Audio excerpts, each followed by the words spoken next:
Hey, this is Sky. Welcome to my YouTube channel. It's bright and early, daily discipline, mind, body, and soul. This is how we get through Sunday. Weather's phenomenal here in Florida. We're gonna have 80-degree weather today. I may jump in the pool. If anybody out there wants coaching or mentoring, go to my website, skyazrael.com. I always put the link below. Set your mood right. Let's do our study group. For my hardcore heads, this is just some of the stuff that I've studied over the week to give you guys something extra to think about for your Sunday. We have the Super Bowl today, right? I'm not very excited about it. I'll probably root for Philly. I don't know. I just hope for a good game and lots of injuries. It's kind of a whirlwind with what Trump is up to. I'm very excited about almost everything that he's been doing, but that's just me. One of the things that got me really excited was his idea of turning Gaza into a resort. I love that idea. I love it. Another thing that he did was good. Didn't get reported on too heavily, which I was surprised, but he had his first bombing mission. He sent out a pack of F-18s to go and destroy ISIS. They hit 10 targets. There's video of it. Pretty impressive. They bombed the living shit out of these 10 locations, 10 different ISIS bases. Some of them were tunnel systems, cave systems in Somalia. Total destruction. Everyone is dead. Complete and total destruction. And Trump said it had a message for all terrorists in the world on his Twitter or X account, and it said, "We will kill you." That's the message to the terrorists from Trump: we will kill you. So I'm just as happy as can be about how things are going in this country. But let's jump into the study group. I was listening to a guy at the gym the other day, a little older than me. He was talking about his childhood, and some other guys that I was talking to were kind of chiming in, and I was the only one keeping his mouth shut. I couldn't jump into the conversation. It wasn't for me. And they were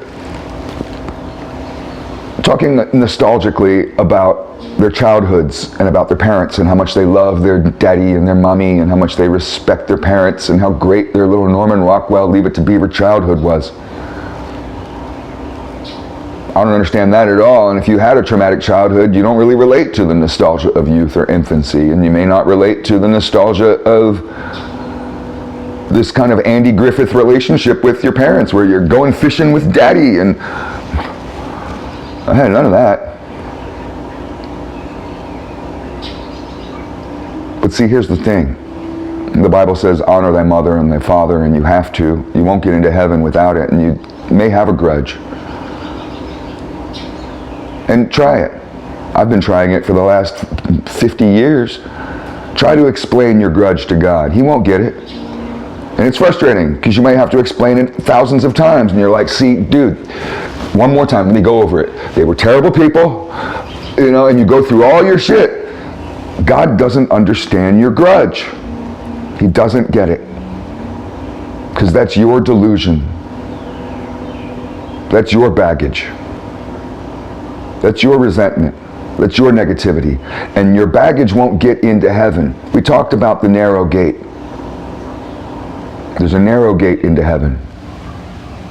And you won't get in with baggage. You leave it all at the door. You leave your resentment at the door. So you have to forgive your mother for many reasons, for your salvation. But in this life, you forgive your mother in order to move on as a man. So you forgive her for being weak. And you may say, well, Sky, I had a great mother. You still have to forgive her. I don't care if your mother was Mother Teresa. You have to forgive her. Forgive her for being weak, for being a weak woman.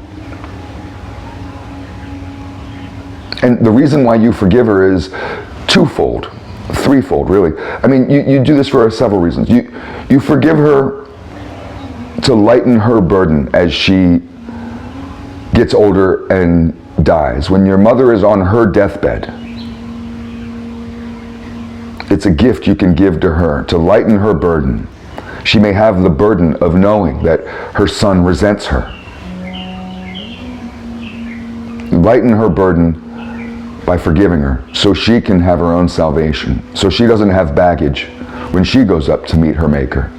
And you do this for you as well. But you do this so you don't become her. If you don't forgive your mother, you'll become her. You'll become weak like her. You'll assume weak feminine traits that hold you back in life. You may be an overly emotional little bitch. I know I had been for a long, long, long time. Where did I get that from? From my mother. Now, I had expectations of my mother to be stronger because I was raised in a single parent family, and I expected her to do both parenting roles, and that was that's an expectation that can't be met. A woman can't be a father. I don't care how strong your mother was. I had a strong mother. I don't care how much of a feminist she is. I don't care how much she says that she is dominant and doesn't need no man. She'll never be a father because she's a woman. And women can't be fathers. So I had that unrealistic expectation set upon her, and I had to recognize that was my fault. To expect somebody to do something that's incapable of doing that. And that helps me to stay in the realm of positive forward growth and of masculinity.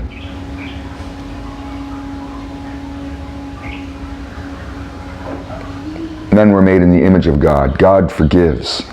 Men should be able to forgive. A man should be able to forgive his mother. If you can't forgive your mother, you're going to turn into a weaker version of her. You're going to be just like her. So instead of the resentment and the anger, you need to clear out that stuff from your soul, from your heart. And instead of holding a grudge against your parents, instead of holding a grudge against your mother, because we're going to get to the father in a second, you can pray for her. Pray for her soul instead of condemning it. Don't try to play God. Stop being so judgmental. Pray for her salvation. Some people don't understand forgiveness because they haven't forgiven themselves. You start with forgiving yourself, and this has to start with recognizing the evil and the demonic side, the monster that lives within you. When you realize that you do have an evil demon living within you, you have a terrible, terrible version of yourself, you can learn to control that side. You have to recognize it first, to understand that it exists, and then you can take steps to learn how to control it. Part of that control is a loving forgiveness. I know I have a monster in me, and I have to keep control over it, and I love myself, and I forgive myself for being this way. And when you realize that, you can begin to start forgiving others. Realize that my mother is not much different, that she has her own inner demons. And you can start to forgive others. You can see people for who they really are. And this brings us to the Father. You have to forgive your father, regardless of how awful he was or how great he was. Your father may have been King of Kings, Lord of Lords, may have been the greatest man that ever lived on this earth. You still have to forgive him, because there's a good chance that if you don't, you'll end up like him. And you may say, for you people that idolize your dad, what's wrong with that? Your dad doesn't want you to be him. He wants you to be you. To move the family forward, generationally, evolution has to go forward. So you have to be your own man. And at some point, you have to let go of his hand. And you're not his little boy looking up at him. You're a grown man. You're you. And you look at your father eye to eye. That's what your father lives for the day that you can look at him eye to eye as your own man. Forgive him and love him and thank him. And walk off into the sunset gloriously, and your dad has done his job. So for the grudge holders, I've had to ask myself this: how long do we hold a grudge? Is there a time limit? Is it written somewhere? 20 years, 50 years, 100 years, forever? If I let go of the grudge, do I not learn the lesson? Do I leave myself open? Is my grudge my shield from being hurt? And the only reason why I hold all these grudges is because I'm afraid of being hurt again. Fear, negativity, anger, shame, guilt, none of it will get you to heaven. None of it will get you to manhood. None of it will get you to your own personal greatness in this life or the next. Anger is a weakness. It's only a strength when it's fueled by love. And anger only works in short bursts. A lifetime of anger is an infection of evil. And it just brings us back to the narrow gate. Nothing gets in but love. Your fear won't get in. Your grudge won't get in. And God won't understand your grudge, no matter how many times you explain it, no matter how much you justify it.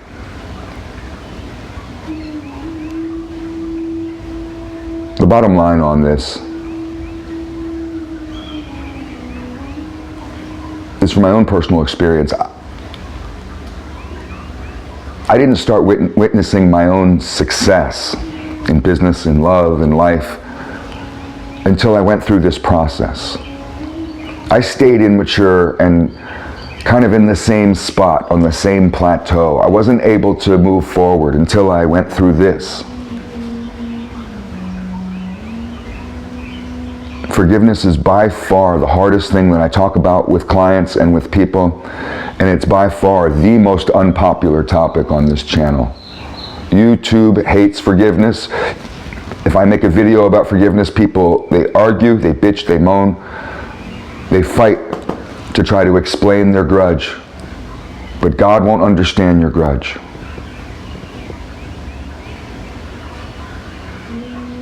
So all I can say is, allow yourself to move forward. Allow yourself to forgive. And this starts with forgiving yourself. There's a lot to this. It's food for thought.